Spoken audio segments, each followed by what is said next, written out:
What's inside this box took 5 years to make, honestly, and we're going to talk about it in this episode of Airsoftology Reviews. So in here is the Agency Arms EXA pistol. You can read it on the front here. It's by RWA, which is the Red Wolf manufacturing kind of side. It's their licensed world of the Red Wolf Airsoft, and they have a lot of licenses, Agency Arms being one of them. And we're gonna just go ahead and get right onto this, kind of like a half unboxing type video. So in here, you get the pistol. I've already kind of got it out of the plastic bag for you. And then under here, you got this little thing that I'll be talking about later. So stay tuned, we'll chat about that before it's over. I'll leave it over in the corner and in the usual manual and stuff inside the box. So what we're looking at here is a Glock type pistol. Now, you would say, Jonathan, well, it looks just like a Glock, and it kind of is, but nothing on here is stock, and that's what makes Agency Arms so cool. So let's dive onto this. I will talk about all the externals, what's going on kind of under the hood, compatibility, and stay to the end, because there is some interesting things going on with this that are surprising, to say the least. Yep, that's right. 5 years in the making on this one. Red Wolf has been trying to develop this pistol for a long time. It is their first complete Agency Arms build, but it's not just Agency Arms. It's actually a combination of Agency Arms in the top half and, well, some of the parts here in the bottom, but also Lone Wolf for the frame. And we're getting into all the externals and dive on in. But you know, like I said, it has been many, many years in the making for them to come out with this. They've been doing a slide kit primarily for the Marui pistols, where you can just buy the slide and like swap all the internals over into it. I've had one, I still do have it. It was very much a challenge kit to do, but when you're done with it, it's very rewarding to have it done. But considering that Marui's near impossible to find, not licensed, so you really can't get it outside of Japan, you're gonna want something that works with the Umarex/VFC/Elite Force Glock. And that's what this is. The reason it's interchangeable is actually manufactured by VFC for RWA. So this is made by the same company that is producing the large majority, or at least the highest end version of the licensed Glocks for Umarex and for Elite Force being North America, Umarex being kind of the same company for the rest of the world and holding that license. Now, this is not a licensed Glock. It has nothing to do with Glock on it. In fact, nowhere does it even say Glock on this. It's actually, like I said, two different licenses involved here. And this is a purpose-built pistol. This isn't a kit. This came from the factory, from the box, specifically as you see it here, all original stuff. But there is some interchangeability and compatibility. Like I said, stick to the end. I'll talk about exactly how that works because it's like piecemeal. So, but there's some good news. Stick around, trust me.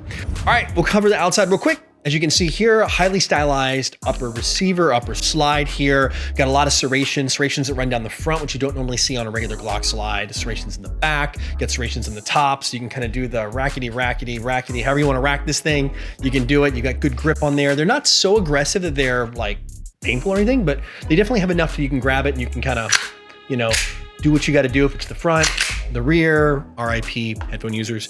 If you want to do like the under thing, you can do all that stuff, right? That's kind of it. On this, of course, you have the, they always have their little American flag styling. You got a lot of the Agency A's and Agency here on the barrel on the side. You got the A on both sides here of that. And you got an Agency here on the actual plate on the back. The sights in the back are totally blacked out, kind of a different style sight than you're gonna get on a standard Glock, and a red fiber optic dot here on the front. So you kind of get that. Let's see if I can get the focus to play along. All right, there you go, kind of, you know, red dot, whatever. You got the little red dot here. So basically, even in low light, like right now in the studio, it's not exactly the brightest thing. It's gonna gather that, it's gonna let me see that dot and let me get it on target. I do like that, rather than this like the regular white dot front. So the fiber optic sight's pretty nice. The barrel here, I'm gonna lock it back, is fluted. You can kind of see. It's like this fluting as part of it. Let me get it back so it's in focus. And it has silver matte material kind of on it, so it's not super shiny. Barrel's black, so when you have it forward, you can't really see it, so it kind of adds to that realism. That's all of what you're looking at with this upper receiver. Of course, the upper receiver is fully metal, so you know that. Like I said, it's custom purpose built for this, and it has a slightly different cut than pretty much anything else out there that's been Agency Arms. They actually went with some of the different texturing and cutting just specific to this project. Like I said, they spent a lot of time working on this. Moving to the lower, we have some things. Got a little bit of oversized mag release here, or a slide release, I'm sorry, on this side, so your thumb can grab it relatively easy. ambidextrous or interchangeable, not ambidextrous, magazine release. Actually, you can move it. There's a standard way. You can Google how to do this. In fact, there's a great video Red Wolf has. I'll put a link in the corner that shows you how to modify and adjust this to make changes. It's kind of unlisted at this point, but that's why I'll put a link to it. Rail on the front, so you can add lights, lasers, whatever. There's also the extra cuts here that are all part of the mold from the factory. So if you kind of, and you're here, you can get your hand a little higher. Because it's the Lone Wolf frame, the angle is different, but it doesn't change the way the mags fit in. The mag's actually kind of made up, and I'm gonna talk about interchangeability here in a second. So it's more of like a different angle. So it's like less like this, more like this. So it's more vertical than it is like that. You can change the back strap. That's what I was kind of teasing you earlier on. So if you want something with a bit more of a little hump, a little junk in the trunk, so to speak, you can do that by popping out this pin, taking a piece off, sliding this Magwell off with the mag out, changing the back strap, but they did a good job making it almost look integrated because of the stippling.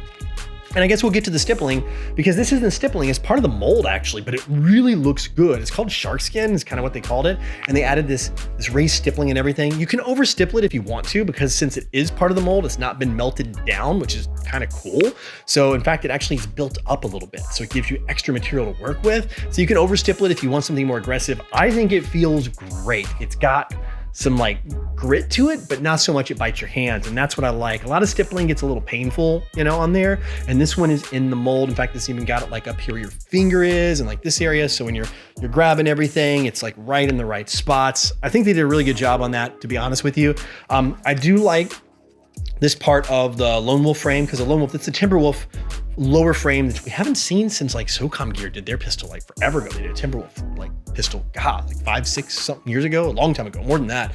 So it's good to see Timberwolf, the Timberwolf frame back. So you get this extra huge, big old fat dovetail here, so you can get your hand up high. The whole, actually the purchase on it's a little higher. It doesn't really matter in Airsoft, but it kind of lets you just get a little higher on that, which I do like.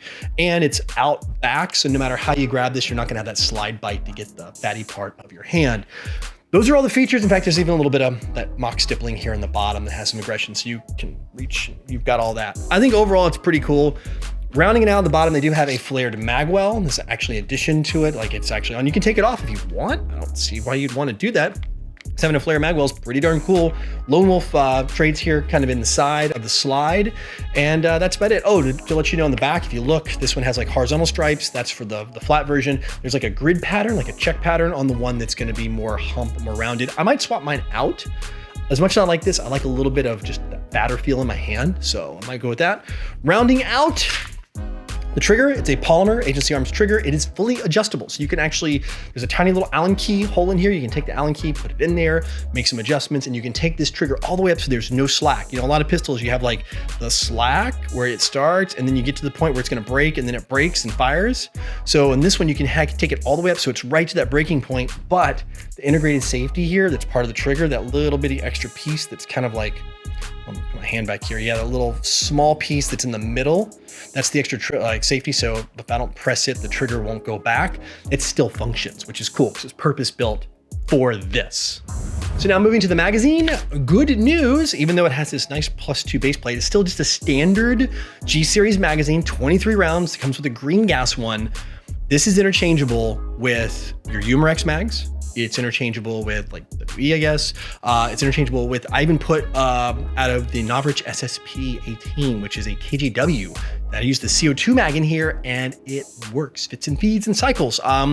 So if you already have Glock mags, as long as they're the Glock 17, the longer ones, the short ones obviously just won't fit because this is kind of like the 17 length frame, your magazine's gonna work. So that's good. So you don't have to reinvest in magazines, which is a very nice thing. And you can go pick up whatever. Now you're not gonna get the cool extra +2 base plate, which even though it says +2 on it, doesn't actually give you +2. They never do, but you do have that. So it will work. You can pick up whatever. So I already have a bunch of Glock magazines, so I'm good to go. I can just throw what I have in there, keep using, keep shooting, keep firing. Everything's gonna be great. No problems at all. Also on the internals, the valve system, the flow system inside is gonna be from the Gen 5 Glocks, the newer stuff from VFC, but it's not using the guide hop system on this one. They decided not to go that route when they designed the pistol. So there's no guide hop. So the hop up's gonna be in the normal place. You take the slide off, check underneath, got the little wheel and all that. I'd say it's only downside-ish, maybe, but not really. I mean, I like the guide hop, so you don't have to take the slide off, but once you have this thing adjusted for your BBs, you don't ever really have to do it again. That does get to intercompatibility, and that's what I want to talk about real quick before we get to chrono and shooting and all that. And this is the part that's important. This thing actually has some intercompatibility with Glock 17s. So that's good news, right? So if you have a Gen 3 Glock 17 that is a VFC one, you can actually interchange the slide and the frame with what you have. So you can add a regular Glock slide on and have a Timberwolf Glock because you have a regular Glock slide on here because you own both, right? Or you can take this agency arms slide. If you always want to take your, let's say you've got an Elite Force one you bought, but you want to have an agency arms slide kit, this will fit on a Gen 3 lower. So as long as you do that. Now, here's where things get a little interesting on intercompatibility. You can take this slide and you can put this slide on the Gen 4 and Gen 5 lower frames. They will fit. But there's gonna be a little bit of a gap kind of in this area, because they are using the guide hop system. They made some small changes and you're gonna have a little bit of a gap as that slide goes on. But what doesn't work is the other way. You can't take a Gen 4 or Gen 5 slide and put it on this Timberwolf, Lone Wolf Timberwolf lower frame. It will not fit because there's extra material and it will get stuck into the way the guide hop, the cut here is a little different to allow the extra room for the hop up to be adjusted here. It actually kind of changes the dimensions ever so slightly. So you won't have, it's gonna have that bigger space, so it just won't fit. The other way will work with the gap. So if you wanna do it, if you don't mind a little bit of a kind of a gap, it will fit, feed, and cycle, but it's just not gonna work the other direction. So ideally, if you want to do an agency arms, you wanna move this slide over to a Glock, you're gonna wanna pick up a Gen 3 model. That doesn't mean it's like old version, it's just the Gen 3, it's the new pistol, but it's the new pistol of the Generation 3 Glock, and you wanna stick with 17. It'll also work with 18Cs, and that also means too, the longer magazines will work. If you wanna put a 50 rounder in here, you can do it. So that will work too. You can also, I'm pretty sure you can put the 18C slide on here and rock and roll. So that will work too. Taking it out to the range, you see the numbers actually pretty good, not incredibly high, which we like. They're using the newest valve system in here, so it's gonna be really highly efficient on gas. The power level is gonna be floating around this mark we're seeing here, around that 300 mark in the feet per second. So it's not gonna be like 330 or higher, but you're getting high efficiency out of your shots. You're gonna get more shots at that higher level and get more out of your magazine, which I do like. I think for me, it's like for a pistol, you can hop these things up great. Also internally, these things are gonna work with any kind of Glock upgrades. If you wanna like change the bucking or whatever, you can absolutely do that. It's no problem at all. So that's it. That's what we're looking at here. I think it's a crisp pistol. I think having the adjustable trigger, to me, that's why I do like this package together, because having that adjustable trigger allows you to get those super fast follow-up shots and set it just right with like no take up at all. And I think that really helps a lot. I do like that. Also, one thing I did notice, and I didn't mention this earlier in the review, when I picked this pistol up compared to a Glock, compared to like a G17, this thing's lighter. I don't know if it really is because of the cut, but they only have like one tiny cut, right? Oh, and the flush barrel too. I forgot to mention the flush barrel. On the Glocks, you always have that barrel that stick out just a little bit. This one's like perfectly flush.